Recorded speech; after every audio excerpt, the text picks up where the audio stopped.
Queridos, ao longo dessas semanas que nós decidimos falar acerca desse assunto, eu não escondi a vocês a batalha, a guerra que nós temos vivenciado, uma retaliação fora do comum. Porém, alguns retornos positivos acerca desse ensinamento tão profundo, dessa orientação de Deus para as nossas vidas. E ao longo desses dias nós temos aprendido acerca da origem da maldição, tendo como um princípio do livro de Gênesis. Nós aprendemos sobre a famosa maldição hereditária, né? Algumas pessoas, a gente percebe que aquilo é uma sequência de fatos que acontecem na família, né? Nós aprendemos 4 pilares, lembra? Guardar a mente, tomar cuidado com o que fala. Eu estava até lembrando de um caso, fui lembrado de um caso, que eu não comentei aqui com vocês, de um rapaz, quando ele estava no ventre da sua mãe, a sua mãe não queria, né, a gravidez. Eu tenho até uma parte anotada aqui sobre acerca disso. Eu já posso até antecipar para não ficar muito repetitivo. Eu tenho percebido que quando eu estou muito repetitivo, é porque eu estou muito cansado. Então pode ser que eu repita bastante, porque eu vivo cansado. Entendeu? Tá entendendo? Sabe? E esse rapaz, ele foi muito amaldiçoado desde o ventre. A mãe batia muito no ventre, falava que não queria a criança, e é comprovado, os estudiosos comprovam que o feto já sente, né? É tão verdade que se os pais discutir, brigar, a criança sente, a criança cresce já, com alguns traumas, assustada, se assusta, então isso é comprovado. E essa mãe fazia muito isso, batia na barriga, não aceitava a gravidez. Quando a criança nasceu, ao longo do seu crescimento, ela amaldiçoava muito a criança, dizia que ele seria um louco, que não ia servir para nada, né? Sabe, muitas maldições ela lançava. E esse rapaz, esse menino, agora é um rapaz já, só para vocês terem uma ideia, ele deu tanto trabalho que ele foi expulso de uma creche, já quando criança. Na primeira série, ele também foi expulso. Na primeira série, imagina uma criança na primeira série ser expulso, entendeu? Ele foi expulso da creche desde a primeira série, trabalho danado, né? Hoje já é um rapaz, só que olha isso, olha o fechamento dessa história. Hoje ele está na igreja, se converteu, mas aquela maldição está enraizada na vida dele. Toda confusão que tem no meio da família, ele vai para cima da mãe, briga, vai bater na mãe, vai bater nas irmãs. Quem proferiu a maldição? A mãe. Então a gente precisa tomar muito cuidado com aquilo que a gente fala. E aquilo que a gente estamos aprendendo aqui, de forma detalhada, eu confesso a vocês que eu estou saindo um pouco do escopo teológico que eu tenho. Está entendendo? Estou saindo um pouco desse escopo teológico, de manter a minha linha teológica, para que a gente compreenda que isso é um fato. Que isso acontece. Que isso precisa ser quebrado. Que tem gente dentro da igreja que está vivendo esse tipo de coisa. E aí a gente fica aqui falando, bênção sim, maldição não. Será que você profere essas palavras na sua casa? Será que você crê na palavra sacerdotal que o seu pastor diz aqui? Você crê nisso ou você faz por fazer? Você precisa crer, porque se você não crê, se você não acredita, não tem efetividade na sua vida. Está entendendo? O altar é lançado palavras sacerdotais sobre a sua vida, um sacerdócio de Deus aqui. Então, se você crê, chegue de verdade dentro da sua casa e pare com esse negócio. Não, pastor, mas aqui já é abençoado. Tem certeza, irmão?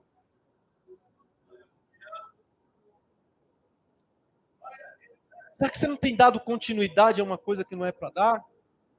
Será que seus filhos, a sua geração, não estão vivendo situações que foi dado legalidade lá atrás? Será? Nós estamos falando de pessoas, de tempos e tempos dentro da igreja. Então, analisando esse texto aqui, eu quero concluir com vocês, anulando maldições, discernimento. Porque tudo no meio cristão, como servo de Deus e na vida, a gente precisa ter discernimento, compreensão. Eu não quero que você saia daqui com dúvidas. Eu não quero que você saia daqui com um monte de interrogação na cabeça, falando, mas eu fiquei mais atordoado. Não, eu quero que... Você já percebeu que as minhas orações, Senhor, traz esclarecimento da tua vontade. Nos ensina. Tá entendendo? De repente você é que nem eu. Se falar, você não entende. Você precisa fazer. Tá entendendo? Precisa pôr a mão na massa. Eu sou desse. Tá entendendo? Se você me explicar 30 vezes, eu vou ficar. Tô entendendo. Tô entendendo mesmo. Aí você faz aí. Aí eu faço tudo errado. Você não falou que entendeu? Deixa eu pôr a mão para fazer. Tá entendendo? De repente você é desse, irmão. Que precisa fazer. Tá entendendo? E como que o Espírito Santo trabalha aqui em nosso meio? Ele te conhece.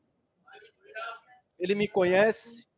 Ele sabe se a gente é do grupo que só escuta e já sabe e aprende. Se a gente é do grupo que tem que pôr a mão. Se a gente é do grupo que só observa. Tá entendendo? Tem um grupo, pastor, qual que é a pessoa que mais observava na Bíblia? A pessoa que mais observava na Bíblia era o profeta Jeremias. Tá entendendo? É tão verdade que o chamado dele foi relacionado àquilo que ele mais amava, observar. Ele observava as árvores, ele observava o templo, ele observava um monte de coisa. Aí quando Deus o chamou, ele disse assim, o que é que tu vês, Jeremias? Ele disse, eu vejo uma vara. Tá entendendo? De amendoeira aí. Tá entendendo? Perceba que ele tem esse chamado. Ele desce à casa do oleiro e lá te mostrarei. Ele é do ver, ele é daquilo que vê. Tá entendendo? O que é que tu vê, Jeremias? Eu vejo um homem fazendo um vaso. Tá entendendo? O que eu estou querendo dizer nesse início de mensagem aqui? Que Deus conhece você, que Deus me conhece. E Ele quer que a gente compreenda a sua vontade, que a gente tenha discernimento da sua palavra, que a gente possa amadurecer os nossos princípios, compreender, por que será que eu não estou vivendo uma bênção? Será que é maldição? Será que é outra coisa? Será que é algo comportamental? Será que é algo emocional? Porque também tem essa questão, nem tudo é maldição.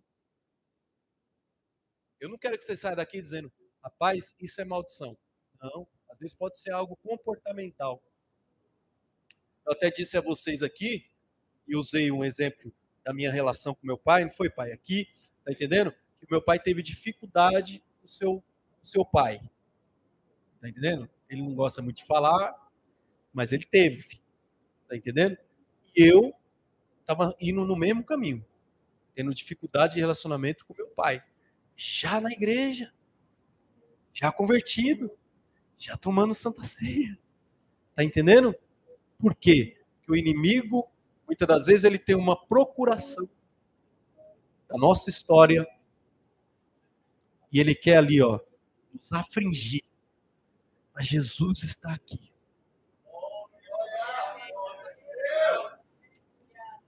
E João disse que ele é um advogado fiel. Queridos, se você e eu não fizermos o que nós estamos aprendendo aqui, nós não vamos evoluir. Nós não vamos caminhar. É por isso que Deus quebra a maldição mudando tudo. Tu és Jacó. Lembra? Tu és Jacó. Tu fez o que fez. Há 20 anos atrás você mentiu. Mente para mim agora. Tá entendendo? Seu pai perguntou 20 anos atrás, quem é você? Você disse, eu sou Esaú. Mas na frente de Deus, ele diz, quem é você? Ele diz, eu sou Jacó. A gente precisa quebrar a sequência daquilo que vem acontecendo. E se eu estou falando de um Deus que trabalhou na vida de Jacó para tratar algo no caráter dele de 20 anos atrás, imagina os seus 50 anos de crente, seu 30, seu 20, seus 2 anos, seus 2 meses. Está entendendo? Lembre-se que Deus, ele não tem tempo, ele é eterno, glória a Deus, e ele pode quebrar qualquer maldição, seja o tempo que for. Nesse texto aqui, que nós lemos, não sei se é impressão, mas a hora está passando muito rápido, né? Quando é encerramento, eu posso ir mais. Não, pode? Obrigado. Qualquer coisa, vocês procuram a Natasha aqui. Que ela falou, Alexandre, se você for parado qualquer pessoa aqui no Romano, você falar que conhece a Natasha, o ladrão devolve o celular para você falar, Natasha, ninguém mexe. Ainda fala, esse dinheiro aqui é para você comprar pão amanhã, mistura. Entendeu? A Natasha é assim. Tá certo? Esse texto que nós lemos aqui, Balaque, nas regiões de Moabe, nas suas regiões montanhosas, onde ele olha da montanha, ele olha para o vale, próximo ao vale, está no capítulo 22, ele vê uma multidão, quase 3 milhões de pessoas acampadas. E ele sentiu medo, Balaque sentiu muito medo, e falou, quem é esse povo? Quem é essa gente? E é lógico, chegou aos ouvidos de Balaque que aquele era o povo que derrotou o faraó. Aquele era o povo que tinha destruído os amalequitas. Aquele era o povo que iam tomar as terras de Jericó, de Canaã. Balaque ficou sabendo que aquele era o povo de Israel. E o que Balaque faz? Balaque diz assim, guerrear não dá, é muita gente. Eu preciso achar uma brecha. Eu preciso achar uma brecha para impedir esse povo de avançar. Eu preciso encontrar alguma coisa para paralisar esse povo. E Balaque ficou sabendo que a única coisa que parava esse povo era uma maldição proferida de um profeta. E aí ele manda alguns mensageiros lá na casa de Balaão. Balaão, a princípio, nos dá sinais de fé, de posicionamento de fé. Porque Balaão diz assim, ó, eu não vou. Diga para Balaque que eu não irei. Balaque manda outros homens mais importantes para convencer Balaão. E aí, o Senhor diz a Balaão, ó, não vai. Balaque manda mais homens. Só que agora, Balaão dá uma balançada e ele põe os homens para dormir dentro da sua casa e diz assim, olha, eu vou perguntar ao Senhor se ele me autoriza a ir. E aí ele vai falar com o Senhor e o Senhor diz para ele assim, ó, tu vai, mas você só vai falar aquilo que eu mandar. Então nós aprendemos aqui que profeta não fala o que ele quer. Profeta só fala aquilo que Deus manda. Não sei se soa bem, irmão, mas profeta não tem vida própria, viu? Decisão própria, né? Se você sabe como é que funciona o negócio, tá entendendo? Só fala aquilo que Deus quer. Mas parece que dá a entender que quando Balaão apronta a jumenta e manda falar para Balaque que vai, ele sai com aqueles homens, em algum momento da história, parece que Balaão, ele se vendeu. Porque ele está indo com a jumenta, e Deus já tinha falado para ele, ó, você só vai falar aquilo que eu mandar. Beleza. E naquele momento, quando ele está indo, um anjo está entre um espaço, como se fosse entre duas penhas, duas rochas, aonde Balaão precisa passar. E o anjo desembainha uma espada, esperando ele passar. A jumenta viu o anjo, mas Balaão não viu o anjo. Já pensou, irmão? Já pensou, irmão? Tem jumento que está melhor do que alguns crentes aí, né, irmão? Já pensou, irmão? O jumento viu, a jumenta viu, aí a jumenta empacou. E tem um ditado que diz que o jumento ele empaca. Ninguém tira do lugar, né? O que Balaão começa a fazer? Bater na jumenta. Toma, rei. Bate, bate, bate, bate, bate. E é muito profundo isso. A Bíblia é linda demais, né, irmão? Deus permitiu com que a jumenta falasse. Você crê nisso? A jumenta dá um brado e diz assim: Balaão, por que tá me batendo? Eu sou sua desde novinha. Sempre te obedeci. Olha isso. Sempre, sempre te obedeci. Há uma lição muito importante para nós desse acontecimento da vida de Balaão. Que as nossas relações, elas devem ser pesadas, as nossas atitudes devem ser pesadas nas nossas relações. Porque muitas das vezes as pessoas mudam, alguma coisa acontece, as pessoas mudam e a gente muitas das vezes já quer sacrificar tudo que a gente tem, uma vida, por causa de uma mudança. E às vezes a mudança veio, é necessário acontecer, a jumenta não tinha escolha. Ela falou, vou morrer, vai morrer o meu dono, eu não posso ir. Tá entendendo? E aí, quando ele começa a falar, você não me obedece, ela meio que demonstra que viu o anjo. O anjo diz para ele assim, porque se você passasse aqui, eu ia lhe matar. Tá entendendo? E diz para ele assim, é para você falar somente aquilo que o Senhor mandar. Glória a Deus. Deus deu o recado, né, irmão? Acho que ficou claro.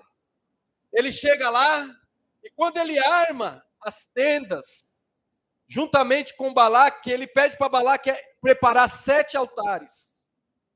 E quando Balaão começa a abrir a boca para profetizar a primeira profecia, o texto vai nos dizer que Balaque diz assim, eu posso acrescentar alguma coisa na profecia? Eu posso escrever o que você vai falar? E Balaão diz para ele assim, não, porque a ordem vem de Jeová, eu só posso falar aquilo que ele me mandar. Ô glória! E ele começa a dizer assim, olha, ele começa a abençoar o povo de Israel. E aí Balaque entra em desespero. Balaque diz, oh meu Deus, e agora? O que eu faço? E ele começa a pedir para ele assim, olha, eu estou pedindo para você amaldiçoar, não abençoar. Vamos fazer o seguinte, vamos mudar o lado. Vamos para o outro lado do monte, porque esse lado aqui, de repente, está influenciando.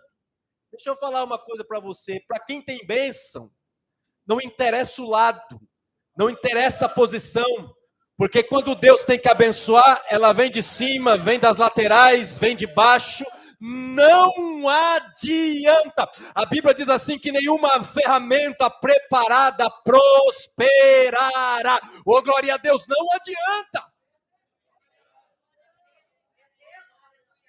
Mas olha isso, olha isso. Ele muda o lado. E ele diz assim, eu vou consultar o Senhor.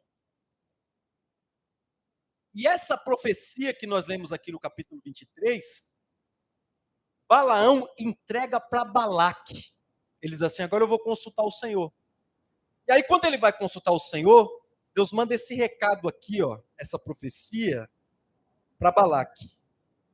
Balaão fez esta profecia, venha Balaque, filho de Zippor, e escute o que eu vou te dizer. Deus não é filho do homem para que minta,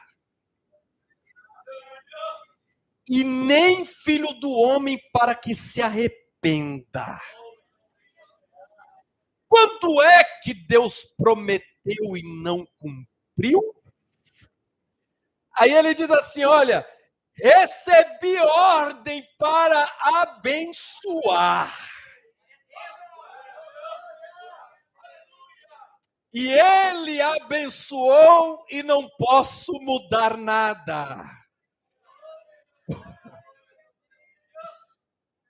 Lindo, né? Deixa eu pular essa parte, senão eu vou ficar pregando só sobre isso. Não é sobre isso que eu quero falar. Como não teve jeito, não teve jeito. Repete comigo assim, não teve jeito. Não teve jeito. Parece que o que a gente estamos vendo aqui É algo assim, ó. Israel é abençoado, pronto e acabou. Parece que é isso, não é? Sim ou não? Mas para Israel permanecer abençoado há um princípio. Você que estava aqui e você tem acompanhado o estudo, para ser abençoado tem um princípio. Você entende isso? Discernimento. Para ser abençoado, não adianta eu estar todo errado e achar que sou abençoado. Deus abençoa, mas ele não é bobo.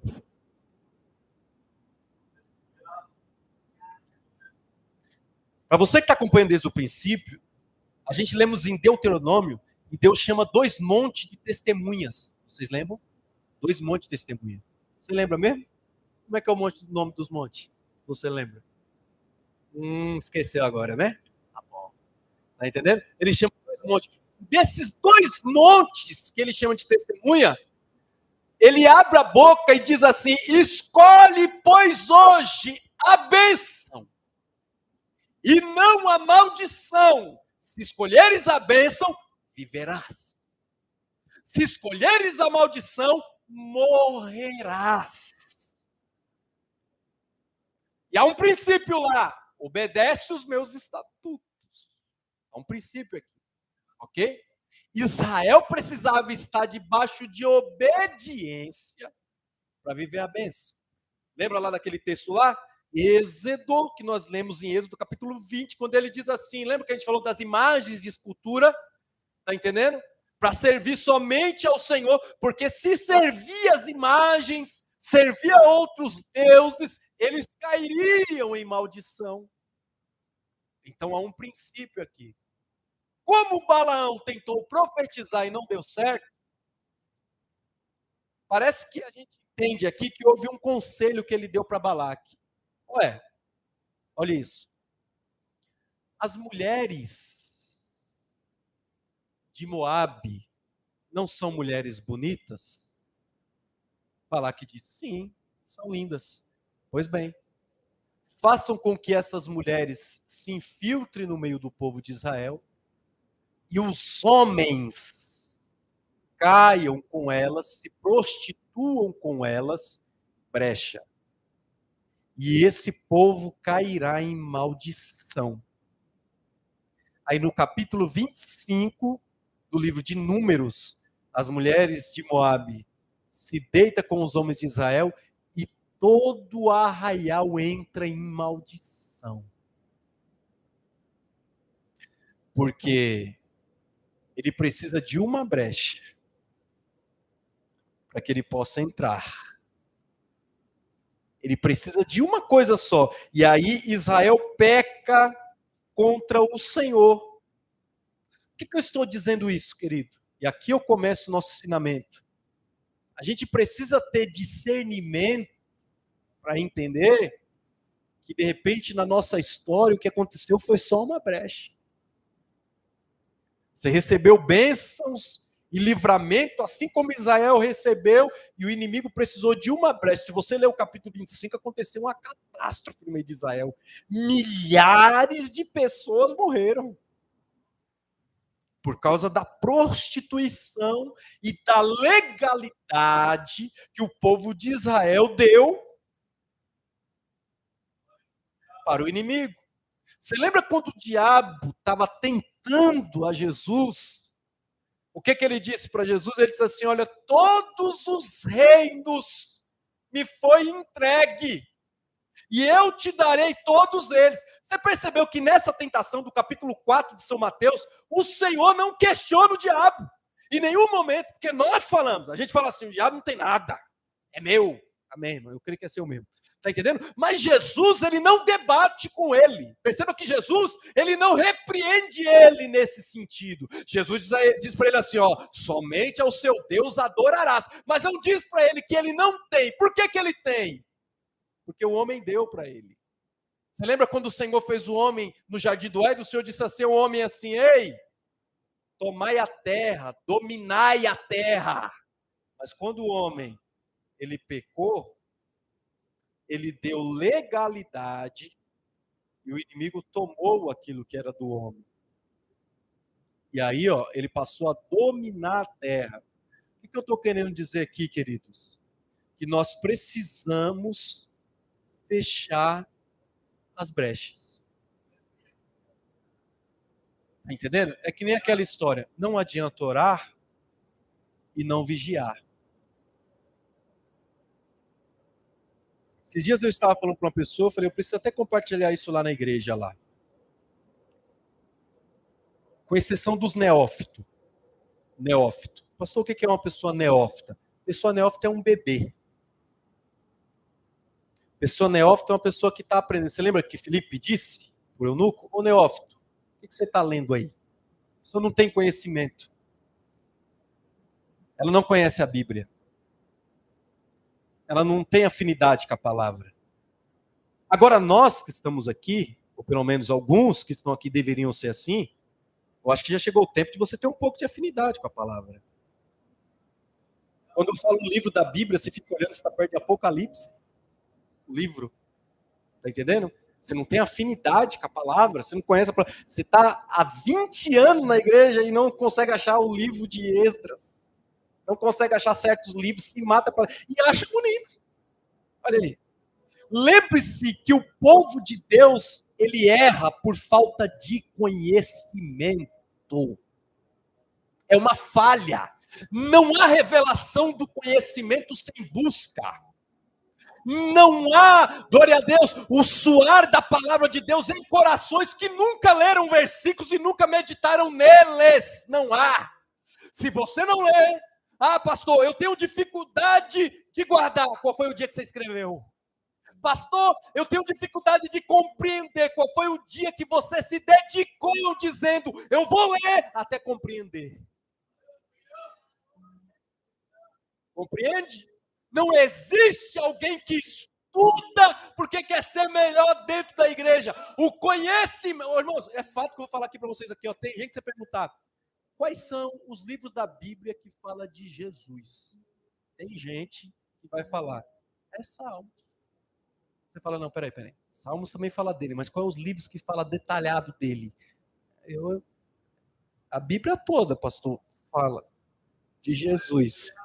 Tal. Tá entendendo? Porque é neófito. Ele não se dedica para aprender. Ué, você tem brecha, querido. Você tem brecha. Você precisa. Dificuldade de compreensão da palavra. Qual foi o dia que você se dedicou? Porque o que eu percebo? Eu percebo que as pessoas dizem, Senhor, me dá entendimento. Mas não lê. Explica para mim esse trem aí. Peraí. Você está pedindo entendimento, mas não lê? Você quer ter? Não. Você está pedindo aquilo que você não quer. Porque quem quer, busca.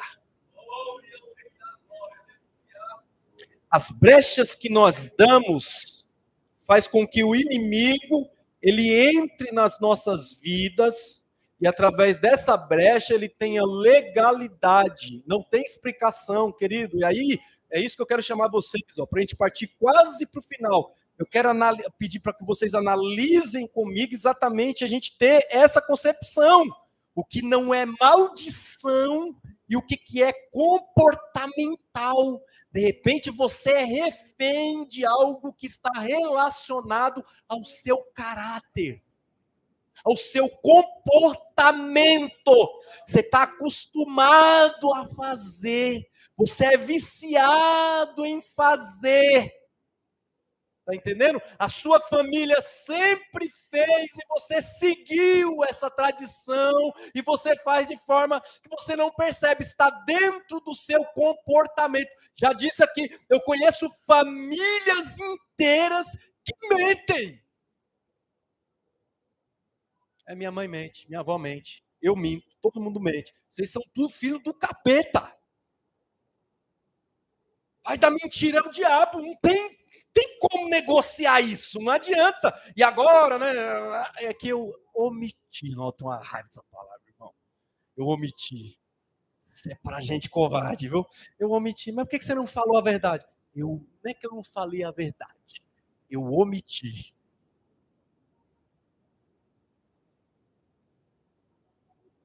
Precisa de comportamento. Você precisa perceber isso.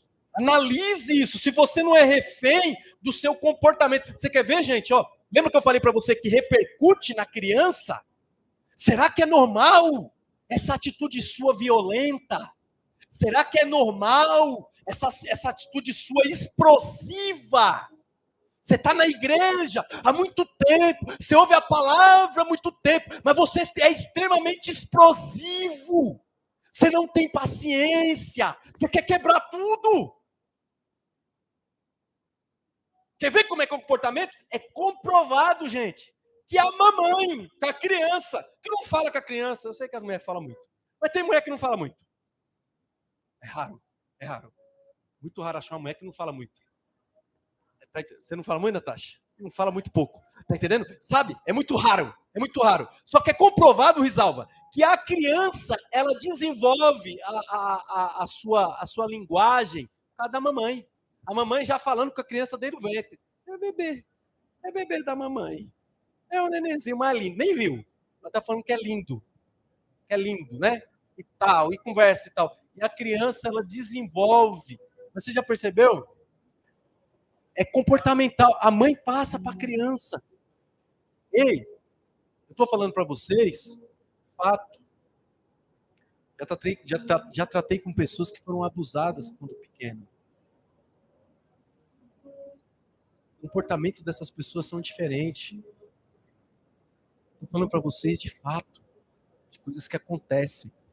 Será que você não está sendo refém desse comportamento? E você precisa mudar. Você precisa analisar isso, porque o inimigo ele está pegando essa brecha para que você viva debaixo de uma maldição. Deus quer quebrar isso, tenha discernimento. Entende? Analise isso. Até anotei aqui, ó. Você já percebeu? Parece que a gente pega uma sequência na vida de pessoas de mortes prematuras. Já viu? Famílias que têm mortes prematuras, é uma sequência de mortes prematuras. Mulheres que não seguram o bebê, e aí quando vai falar com ela, tá entendendo? Isso aconteceu com a mãe, com a avó, tá entendendo? Isso precisa ser quebrado, precisa ser feito um propósito. O que eu estou dizendo aqui não é só repreender, estou falando de fazer um propósito para ser quebrado. Olhe bem, essa violência que são feitas com mulheres, as mulheres que apanham, são violentadas. Isso é antigo historicamente. Muito antigo. Se você pegar a história que os homens faziam com as mulheres na senzala, estrupava, batia nas escravas, engravidava elas. Olha só isso aqui que eu vou dizer a vocês. Há uma cultura terrível aqui mesmo no Brasil de mães solteiras. Desde aquela época lá, eles engravidavam elas e largavam as mães com as crianças. E o que tem de criança abandonada?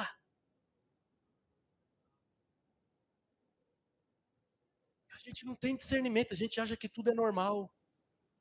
Porque o diabo, ele tomou espaço na história da vida das pessoas e tem reinado. Porque não há discernimento, não há compreensão, não há entendimento. É abusos, é uma sequência de acontecimentos. E a gente precisa romper com isso.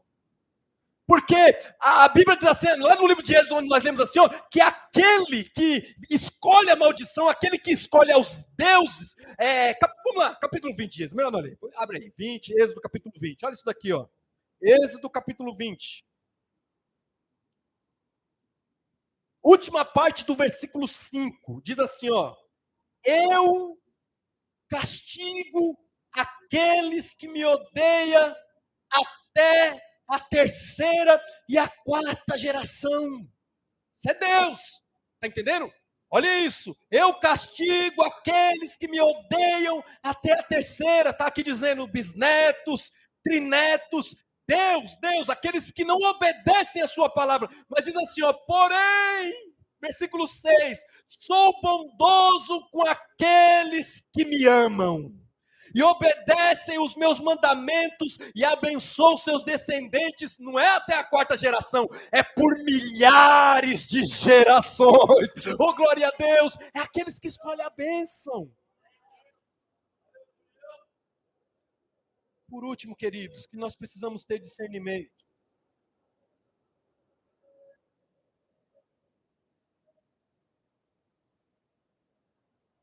Que é uma coisa que nós fazemos pouquíssimo. Acho que os orientais têm mais esse costume. Conheça a ti mesmo. Você se conhece?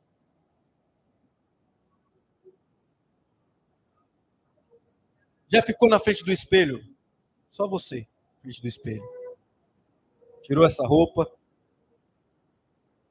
Ficou na frente do espelho. Camarada, acaba com o meu raciocínio aqui. Tá vendo? Na frente do espelho. Só você. Na frente do espelho. Você olhou e falou com você mesmo. Você fala com você mesmo? Isso. É só a senhora que acha, não. Tem uns cabas que acham a senhora linda e maravilhosa também, viu, dona Risalva? Mas tem que falar comigo. Tem uns cabas que admira. Eu tô de olho, tá? É isso mesmo. Não, tem uns cabos meio feios, mas eles têm que dar uma... Agora, por que eu estou dizendo isso? Preste atenção. Isso aqui é um exercício de discernimento. O apóstolo Paulo ele diz assim, ó, examine-se, pois o homem é assim. Pastor, por que eu devo me examinar? Olhar para mim mesmo. Eu até escrevi aqui, ó. Analise a si mesmo. Perceba se está vivendo o que Deus quer para você.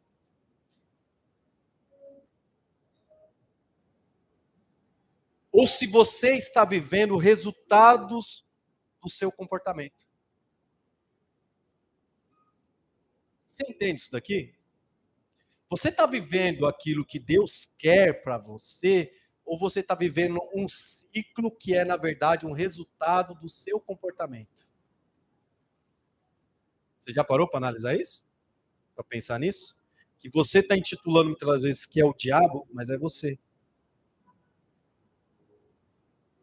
Que você está intitulando que é alguma coisa espiritual, mas na verdade você tem um ciclo vicioso na sua vida. Você se conhece? Você fala consigo mesmo? Você se autoanalisa? Você ministra para você mesmo?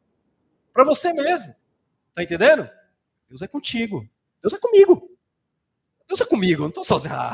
Deus é comigo. Oxe, eu sou servo, eu sou filha. Tenho Deus na minha vida.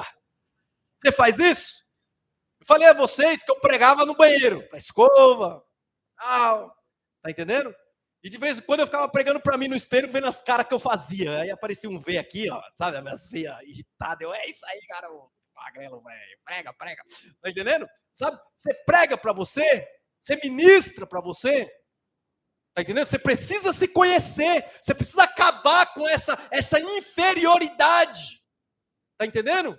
Nós queremos, preste atenção, nós queremos que o inimigo nos vê como um soldado imbatível, mas os nossos olhos nos inferioriza. Não é as palavras. Primeiramente somos nós mesmos. Então, pastor, o que eu faço? Tenha discernimento. Analise as suas atitudes. Perceba se você não tem um complexo interior. Tem gente que tem complexo interior, a alma está gritando, ele precisa de ajuda, precisa de apoio, precisa se abrir, precisa conversar. Olha o que essa sociedade está fazendo. Nós estamos vivendo uma sociedade dos isolados, daqueles que eles preferem se isolar do mundo, se isolar de Deus, se isolar da família, e eles se isolam de si próprio. É um complexo. E Deus quer te libertar. Eu não sei se vocês estão percebendo, mas às vezes a gente olha no espelho e a gente consegue avistar um cabelo branco. Alguns aqui de vocês já tem alguns mais, né? Estão pintando, né? Esses dias eu tomei um susto, eu não tinha cabelo branco. Quando eu olhei que eu vi o primeiro cabelo branco, eu falei, cara, não acredito. Tô ficando velho mesmo, entendeu? Já começou a me dar dor no peito, dor no pé, sabe? Síndrome da morte. Eu tô morrendo, velho. Eu já tô com quase 70 anos, oh meu Deus. Entendeu? Sabe? Que a gente não consegue ministrar para nós. Guarde isso daqui, ó. Se você não tiver um olhar para si próprio, diferenciado, não vai ser o mundo que vai te fortalecer com os olhos deles. Eu não estou falando para você ser conivente com aquilo que está errado. Estou falando para você olhar para si e dizer assim, é culpa minha, eu preciso mudar isso. Preciso ser melhor. Mas o Senhor é comigo. Ele me ama. Sou filho dele, sou filha dele. Olha onde eu estou. Olha onde você está, querido. Você está entendendo onde você está? Era para você estar num calabouço, você está aqui, você está de pé. Está entendendo? Já dizem que as coisas, elas têm uma maneira de ser enxergada dependendo da forma que o olho vê. Não é isso? Tem gente que enxerga, glória a Deus, só tragédia, mas tem gente que enxerga possibilidade de vitória. Como você se vê? Ministra. E nós, gente, vou finalizar. Nós aqui, que somos servos de Deus, que conhecemos a palavra de Deus. Viu o pastor Bezerra pregando aqui sobre o filho pródigo, sobre o irmão mais velho, né? Como é que foi o olhar daquele rapaz? Olha o olhar dele. Agora eu vou me tornar um empregado. Agora eu vou me tornar um escravo. Mas o pai ministra uma palavra sobre ele dizendo, você não é empregado, você não é escravo, você é filho. E filho se assenta na mesa. Filho come do melhor. Filho vive o melhor. Sabe o que aquele pai estava dizendo, missionária Neuza? É o seguinte, você foi viver a maldição, mas na minha casa tem bênção. E a bênção é aqui, perto de mim. É aqui. Você tem bênção.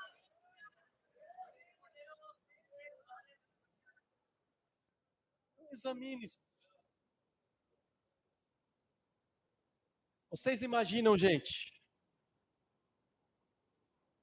um dos caras mais fascinantes na Bíblia Sagrada, tem crente que não conhece a história dele, é Davi. A história de Davi é um espetáculo fora do comum. Porque Davi, ele não foi municiado de superpoderes como eu e você. Davi era um jovem trabalhador do campo, que a família parecia que era distante dele, porque família é isso mesmo. Família tem uns que é mais perto, outros é mais longe, outros é mais... Davi trabalhava e parecia que ele era escondido lá. E Deus ama pegar quem é escondidinho. Quem está escondido lá, que ninguém vê, Deus vai lá e fala, vem para cá. Eu quero te trazer para cá. Porque havia uma fidelidade em Davi, com aquelas poucas ovelhas, que o pai dele não sabia, mas Deus olhava para ele e falava assim, esse rapazinho é segundo o meu coração.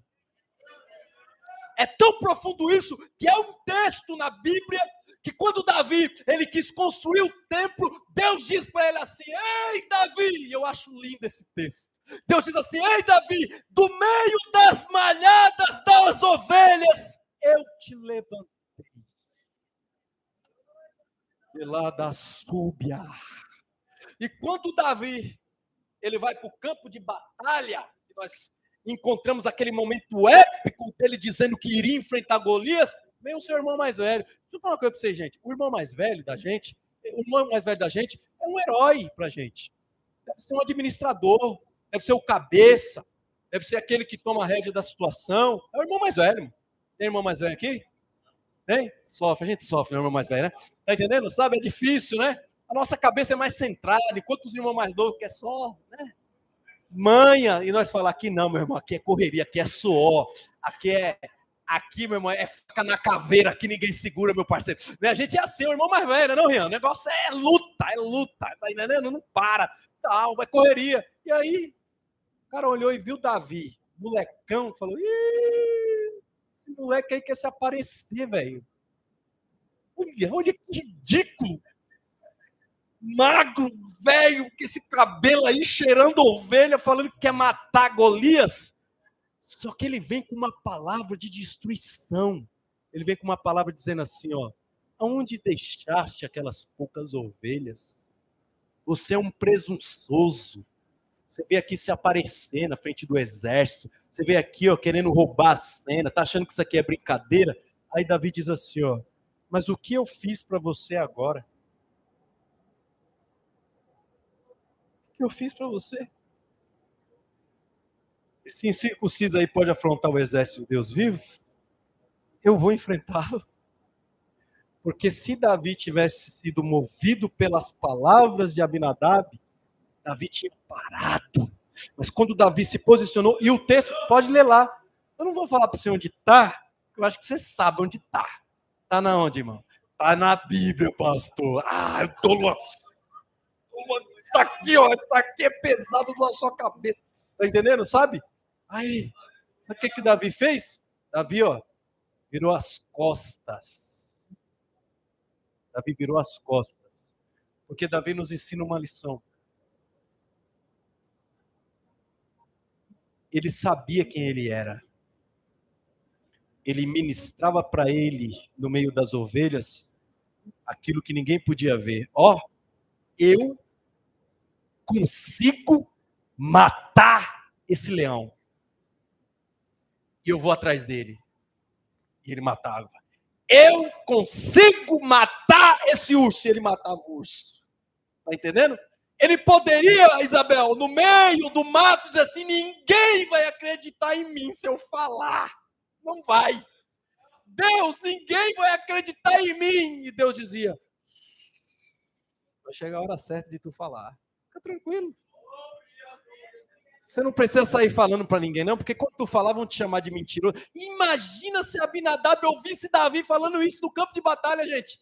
Abinadab, eu quero enfrentar ele porque eu já matei um leão e um urso. Ele, além de mentiroso, é safado. Tá entendendo? Só que Davi, ó, ficou calado, porque ele ministrava para ele mesmo.